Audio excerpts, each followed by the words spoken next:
Hello everyone, आज का topic है बाइटिंग मैकेनिज्म इन स्नेक्स या सांपों में डसने की प्रक्रिया। विषैले सांपों के सिर में एक विष उपकरण पाया जाता है। यह विष उपकरण एक जोड़ी वेनोम ग्लैंड्स, एक जोड़ी वेनोम डक्ट्स और फैंक्स या विष दंत से मिलकर बना होता है। विष दंत या फैंक्स मुख्यतः तीन प्रकार के होते हैं। ये हैं सोलेनोग्लेफस, टेरोग्लेफस और ऑफिस्टोब्लेफेरस। अधिक विषैले सांपों में फैंक्स स्थायी रूप से सीधे खड़े रहते हैं, परंतु वाइपर में फैंक्स मुख बंद होने पर उसमें छत से सटे हुए पाए जाते हैं। काटने या बाइटिंग की प्रक्रिया में दो गतिविधियां एक साथ संपन्न होती है, जिसमें पहली गतिविधि है फैंक्स का ऊपर की ओर उठना या फ्रैक्शन, और दूसरी गतिविधि है होस्ट के शरीर में वेनम को इंजेक्ट करना।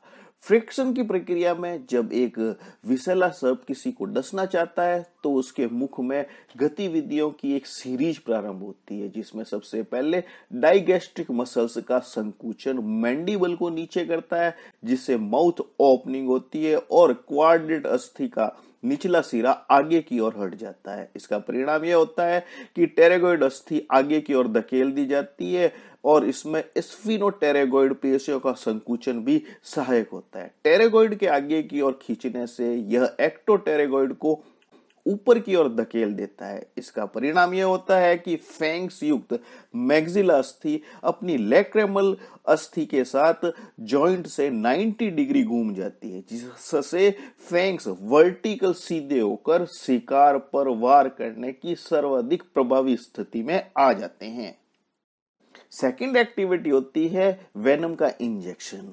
इसमें विषदंत वर्टिकल होते ही इसके साथ साथ वेनम ग्लैंड्स के चारों ओर स्थित कॉन्स्ट्रिक्टर मसल्स में खिंचाव के कारण वेनम ट्यूब द्वारा फैंक्स की नाल में धकेल दिया जाता है, जिससे वेनम शिकार में इंजेक्ट हो जाता है। जब टेम्पोरल पेशियों के संकोचन में मुख बंद हो जाता है तो बाइटिंग प्रक्रिया के ठीक उल्टी प्रक्रियाएं प्रारंभ हो जाती है और शिकार में गड़ा फैंग मुख में वापस खींच लिया जाता है। साथ ही ऊर्ध्वाधर विषदंत या फैंग हॉरिजॉन्टल होने के लिए पुनः घूम जाते हैं।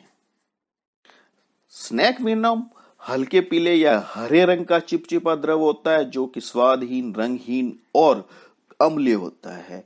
यह एंजाइम्स और टॉक्सिन का मिश्रण होता है। यह सुपाच्य होता है और घातक तभी होता है जब यह रुधिर में मिल जाता है, अर्थात यदि सर्प विष को निगलने और यदि मुख में और आहार नाल में किसी प्रकार का रुधिर स्राव नहीं हो रहा है तो व्यक्ति पर कोई प्रभाव नहीं पड़ता है और स्नैक वेनम पच जाता है। सांप का जहर या सर्प विष सिल्वर नाइट्रेट और पोटेशियम परमैंगनेट जैसे रिएजेंट्स के साथ अवक्षेपित हो जाता है। स्नैक वेनम को ग्लिसरीन या जल के साथ घोला जा सकता है। स्नैक वेनम मुख्यतः दो प्रकार के होते हैं, पहला न्यूरोटॉक्सिक और दूसरा हेमेटॉक्सिक। न्यूरोटॉक्सिक वेनम श्वसन पेशियों के पैरालिसिस और श्वास रोध के द्वारा मृत्यु का कारण बन सकते हैं। ऐसा विष नाग, करेत और समुद्री सांपों में पाया जाता है। वहीं हेमेटॉक्सिन विष उत्तकों के नष्ट होने के कारण हेमरेज का कारण होता है। वाइपर्स में हेमेटॉक्सिन प्रकार का विष पाया जाता है।